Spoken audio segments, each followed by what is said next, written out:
Pat Murphy stands out because of the college background and having competed against him. And I wanted, during this process, Frank Anderson knows him well. Brett, his son, knows Pat Murphy even better. So everyone agreed, we better wait till the season's over, because he's as competitive as it gets. But he was still able to kind of, through Frank and Brett, kind of relay some things to me. And so I haven't seen him yet. And it's been busy.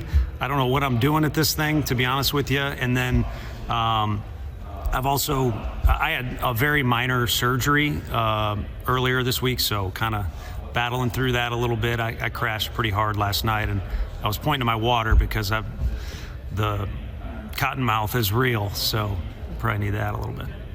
Yeah, kind of something that just needed to be cleaned up, and glad to have it out of the way. Pat said during his availability that he trusted that you guys would do well because Buster is going to be somebody you can lean on a lot. Is that something that you found is really been a necessity at this point in terms of getting into this game?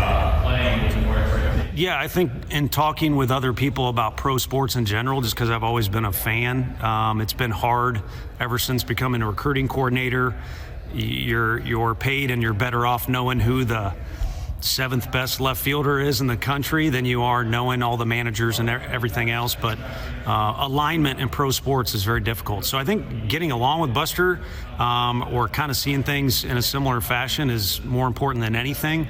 But yeah, you'd be crazy not to lean on him. If you're in any kind of competition and you're trying to win, he might be top, I don't know how you quantify it, top 10 people in the dang world to seek counsel. What were some of the nuggets that Frank and Brett were able to relate to you from Pat Murphy? I think, to be honest with you, confidence that there is a translation from the college game. I know that's been a big topic or might be a question coming, but that there's an appropriate translation there. And then also just the things they've done to, have success where they're at. I mean, everybody's kind of got their own brand. It's all Major League Baseball, but obviously it's 30 different teams, and you learn that when they're drafting your players or your signees or things like that. So what's worked for them and how's it gone that way? So I'm sure you don't want to give up too many ingredients of the secret sauce, but some of it is pretty obvious. Like I said, when he was at Arizona State and Notre Dame, it was competitiveness at an incredibly high level, to an extreme, really. And so that should carry over at any level, you'd like to think. Talk earlier this offseason about still trying to get to know a lot of guys on this team. You also talked about Korea. Yeah. Building on this team. How much have you gotten to know the guys on this roster personally? Maybe travel plans that you've already had, maybe the plans as far as other players would have. Yeah, those 2 trips will take place next week and then the first week of January. So not nearly as well as you would think or that I would like to be at a place with the players because my answer would be more, I know the coaching candidates very, very well, either the ones we've hired or the ones we've considered. So that became an all-out project on top of some other things that came with this unique transition from the program I was very much a part of to now. So the biggest thing has been, that staff, and I don't know, I'm still learning what I'm allowed to do and what I'm not allowed to do in life and also in this. But as far as the staff goes, the one thing we don't want to do is have to go backwards in any way, shape, or form. So it's been a patient process and a diligent one, and I've really enjoyed it. And it's one that's coming to an end here pretty quick, or if that's a question, when will that be announced? I think it'd be much sooner than later. What's the downside of your first spring training and let up maybe players on the club maybe away from the WBC? I think the WBC is phenomenal. I think there's varying opinions on, it's case by case what a guy needs to do, in particular a pitcher with his arm and innings, but just that event in general is one of the more fun sporting events I've ever witnessed. I've never been able to be there in person, but just watching it on TV. So anytime you've got something going on, there's pros and cons.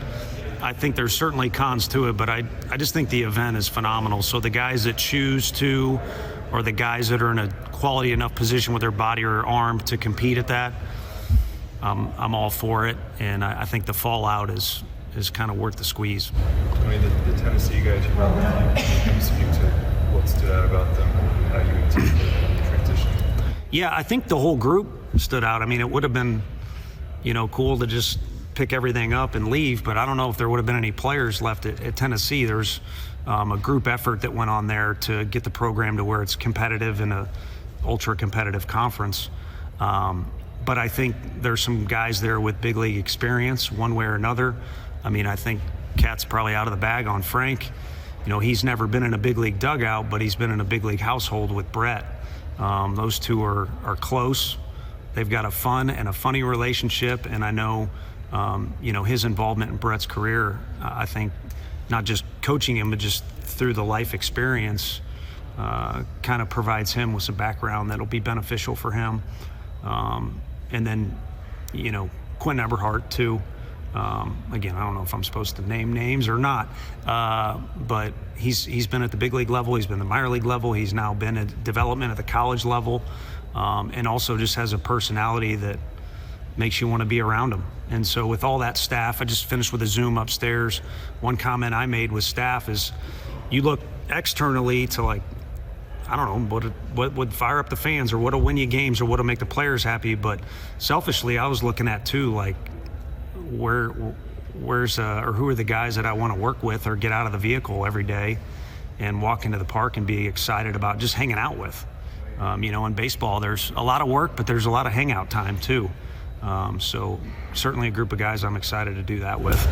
How do you anticipate kind of striking the balance of being your authentic self and being the guy who got to this position, while also understanding that you can't just copy and paste what worked in college and into pro ball?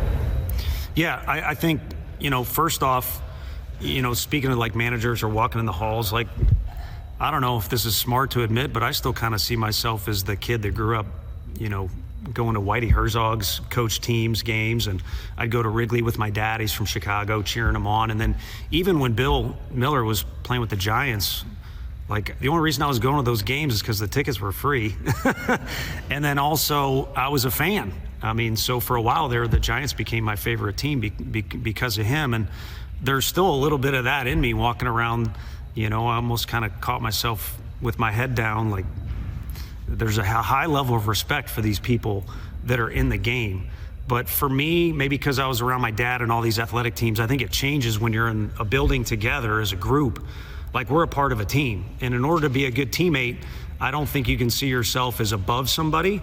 And I think it would be crazy to see yourself as below somebody as well, because you'd be cheating yourself and them. So I think for me, the balance is, once we're in the dugout together, regardless of who's on the other side, or the doors are closed in a meeting, or you're just underneath the stadium in the concourse, in the locker room, we're all one group. And I think that's the same kind of across the college level, the high school level. It's just the athletes are better. These are the best players in the world, and obviously there's some of the smartest people involved in baseball too, working. And then, a lot's been said about you making this jump and kind of how unprecedented it is. Why do you think it took so long for someone to go straight from the college side to the pro side? There's been assistant coaches do it. And I think for that direct jump, I think college baseball had to become closer to what pro baseball is. And we had I was given a gag order argument over SEC, what level is SEC play? And, it was fun hearing the debate back and forth, and they were all very well good points. And you'd never know because they're not playing against each other, and it's fewer games, and it's all these abstract things. But I think the college game has just gotten so good. It doesn't matter. You don't have to be in the SEC. You could be out at Coastal Carolina, or you could be on the West Coast. College baseball is now heavily covered by media. TV's a part of the deal. There's fans at every game, and the players are better.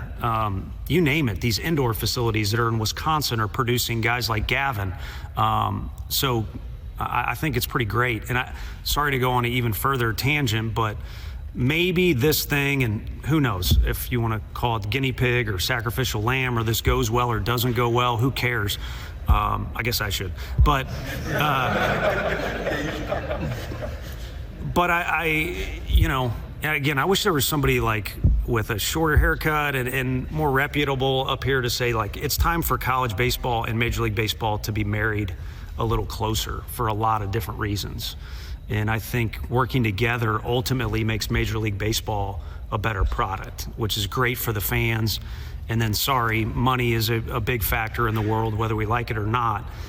Ultimately, if Major League Baseball is a better product, then there's more money, being made. So, but there's countless other reasons too why, if that, again, smarter and more responsible people can come together and join some ideas, I really think they can feed off each other. So I think that's the reason why. Tony, being raised in St. Louis, a baseball city, baseball culture, what impact did that have on your DNA as a baseball guy? I think those fans, and it carried over into Arkansas, and maybe, Tennessee to talk good about their fans, but like their Cardinal fan, they just seem to know the game and appreciate the things like a guy who hustles, or a story like David Eckstein, and a relationship with the community that Ozzie Smith and Willie McGee had. And then, Whitey Herzog was, he was as likely to be a poster on a wall as, Jack Clark. So it certainly, had something to do with it. And then baseball, why you could argue it's the greatest game in the world is the tradition is heaviest, or there's a heavier emphasis than any other sport on that. And my dad being from Chicago, going to Wrigley Field, if you don't feel that, you're missing out on it. So, and then, to combine it with my current job, that Giants Cardinals deal there for a while was, now I like Jeffrey Leonard, but if he would have showed up, on my street, there would probably been people trying to do some bad things. And, Kevin Mitchell caught that ball barehanded in Busch Stadium, if I'm not mistaken. I was at the Will Clark slide into second base. I was in right field. I had a good view of that whole melee. So it was pretty fun to watch that. Do you have one memory from your childhood in St. Louis, baseball-wise, that stands out the most? Probably up the road in Columbia, Missouri, to be honest with you. I was not a great player, and certainly was not a big league player. But I had a game where I started against Texas A&M, and my dad met me by the fence afterwards. And the things he said are, in a frame deal, and it'll go in my new office. And so that exchange we had was what stands out. So getting back to college baseball, you're in kind of a unique position facing guys who coach. Yeah. You're in the big. That's got to be crazy. I can think of some of them right now. And some of them you were grateful, like you're never going to see them again, was your thought. And then others, if, you're competitive. Bregman's one of the best competitors I've ever seen in my life. And again, I've been a big sports fan.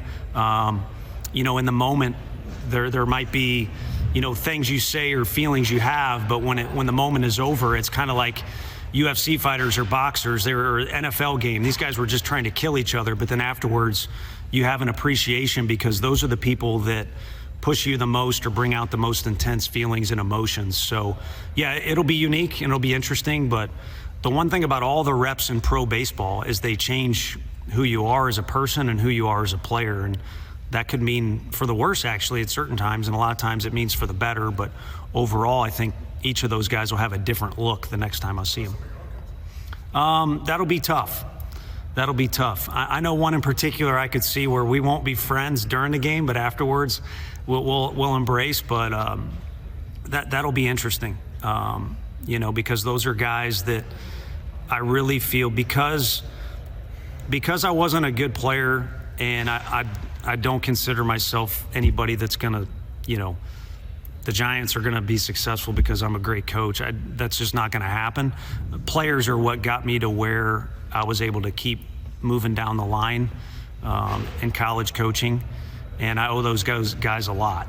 And then You're going to deal with guys now with wider backgrounds coming from other countries. Yeah. Say that you are, how are you managing that part of making the connection with them? Sure. Maybe it's something different to what you have dealt with. I'm excited. I think, just kind of my background is I'm fortunate to have a great childhood, thanks to my parents, but I was in a bubble, and there was some, different things in there where it wasn't all kind of down one avenue, if that's the best way to say it. But as I've grown up, I've fallen in love with traveling, and this is a big world we live in. So it's fun to experience different cultures and get to meet different people and understand where they're coming from. And maybe you learn something that you make a part of your own life. So I'm kind of excited about that as anything. And, we'll go to a couple places, either as a staff or I'll go on my own to go visit with some of these players. And part of it is work, and part of it is me stealing a free trip to go see a new place, because I truly kind of, enjoy that. Tony, in addition to getting to know these guys as people, how have you gone about getting to know the roster and just the skills that these players have coming from the college game and maybe players as regularly as some of the Yeah, ears open for sure. Now with Blade, Tidwell, and then Drew going over, I started to follow all of a sudden. And those guys had reached out to me about those kids and their backgrounds. So things kind of picked up that way for me, getting to know the organization and in particular some of those players. But listening to these conversations upstairs, like I've probably talked too much at this point, and it's more out of excitement than it is knowledge, but just ears open and trying to get a feel for who these guys are. And then also being a little guarded. It would be great if I exchanged 25 more text messages than Chappie and I have, or we've yet to hook up in person. But nothing's going to be like being in spring training and being around somebody every day. So I've been a little guarded too, to not jump to conclusions, oh, he's this type of guy or he's that type of guy. I want to ask about Quentin Everhart, because you've credited him with your success at Tennessee, being in a place where guys have had a great power, a couple of years in fastball. I was curious, what does having a good conditioning and program look like at major league level, and is it possible to build a meaningful advantage like you have at Tennessee? Yeah, I think so. And he would be quick to, push out that, Joyce, broke the velo record or whatever it might have been. And then there was certainly never an emphasis on home runs, but drove a bunch of balls over the fence while we were there. He would be quick to point out that's a group effort. And, Gresh being on our training staff fires everybody up in the strength conditioning department. And then Q being added is awesome, but it's a whole group. So as I've learned, the staffs are bigger, the media is bigger, everything is on a grander scale. So it first requires everybody to work together to make it an advantage. But if you've got good people in place, I think any advantage you can find is beneficial. The record is so interesting from last year, and I know it doesn't meet the standards of the Giants organization, but you're split. It's 81. So even guys just staying healthy, as far as strength and conditioning or the coaching staff and the training staff all working together, maybe that's a difference in one game. Now at least you can call it a winning season, which I know, it doesn't fire everyone up just to be at 82. But then if guys are a little bit stronger in a certain area, and you can start making up those inches that I think everybody upstairs has been talking about. Do you think you can make a difference in getting this team to the postseason as a manager? How do you see that? And how do you see the Giants within this division going up against the Dodgers, the Valkyries, and the Padres at this point? Sure. I think the first part, I think I want to do a good job, and that's kind of always been my criteria. And I think I've formulated it over the years, especially following my dad's teams. But with all due respect to him, I don't think he could even affect what, my opinion is of a good job. So that's kind of what I'm going to hold myself to. And I think if I am doing that, then I'm helping in some form or fashion. But, I just talked about everything being bigger. The players are the ones out on the field, and there's a whole group of people that are going to be working to make the organization, a winning one. And so whether you want to call it making the playoffs or having success there or coming close or having a better record than last year, I've never been a part of a big league season, so we'll see. I'm just trying to figure out what's going on here at the both hotels that we're occupying.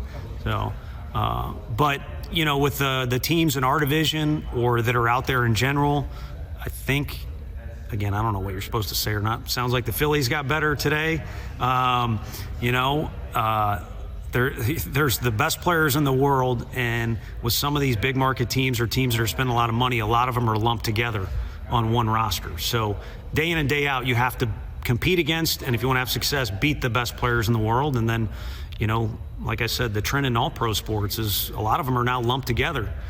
So when that's the case, you're gonna, the cliche is you're gonna have to beat the best, but at the end of the day, having success against those teams, can come as a group as opposed to matching up man for man. Is this guy a better left fielder, or whoever it might be. Say anything you want, you're a big man. I appreciate that, but be careful what you ask for, or be careful what permission you give me. Tony, what can you describe your relationship with Jace Tingler over the years? Yeah. What are some of the advantages he's going to really provide to have you? I don't think I've ever said this, but I got to walk on at Missouri because of my dad being a high school coach, and he had good players. And at Missouri, if you walk out of the facility, you come around the left field corner, and there was the old cages. The very first person I saw, because I was going to be the first one, I'm walking on, and the very first person I saw was Jace Tingler hitting in the cage. And Jace now is physical, but back then I think he was like, whatever he was, he's small. And I was like, who the hell's this guy? And then, it kind of boosted my immediate confidence. Maybe I can make this team. Well, it turns out he was our best player, and he was also our best competitor, and he also became one of my best friends. And a part of it was just, we like to work together. We used to go to the Thursday night practices and eavesdrop, because if you travel as the Texas Longhorns, you practice Thursday night at Missouri after we practice. So we'd linger around and eavesdrop on Augie Garrido and put extra time in the cage, but really it was watching the other team. Heck, one time OU's old coach thought I was a grounds crew guy and tipped me $100. So being friends with Jace has paid off. But then just because I'm enjoying talking about it, we'll go to the first year of coaching I had was the volunteer coach, and I was the outfield coach. So now all of a sudden I'm coaching Jace. And we about killed each other about 17 times that year. He's Drew's probably close, but he's probably the most intense player I've ever coached. And it's been fun watching his career. I guess he won the contest. I've always been trying to get him into college baseball, and he's always brought up pro baseball. But either way, we had a feeling we'd always work together one day. You mentioned Blade earlier. What was it like to coach him at Tennessee? Yeah, he's a psycho. What do you think about the potential he has to impact your rotation next year? Yeah, I think, it's fun watching some of the guys we've had, or, it is fun watching those guys you competed against. Now when they have success, you can be like, I know who that guy is, and I thought he was a good player, and it's not. He's on Georgia's team trying to beat you.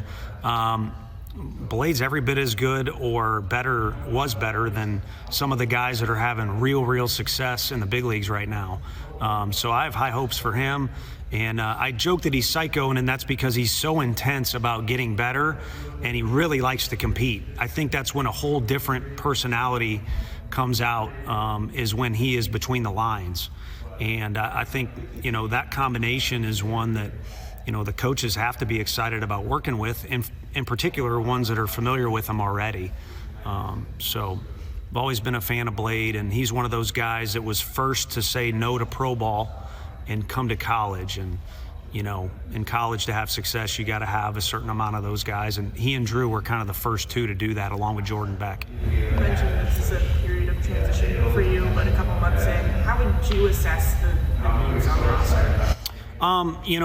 I think it's a really fun roster when you look at it's almost kind of got a parallel to a college team because there's high turnover, with guys graduating or getting drafted. You've got a solid group of guys that are solidified as, at the very least, this is their role, or we expect this guy to be our everyday this or that. And then there's also open competition at several spots, whether it be on the position side or the pitching side. So I think the combination is good to already have a quality roster, but, the whole point of recruiting or, front office conversations are the ones we're having here is where can we improve things? And I think a cool thing is a heavy emphasis of our conversations up there has been how can we improve the players we currently have? So some of those needs might be filled by a guy just finding his true self or getting more experience. But I also think, there's ambition, with 29 other teams too, to, add on either side of the ball that could complement things. Every year, new Japanese player come to the Major League Baseball.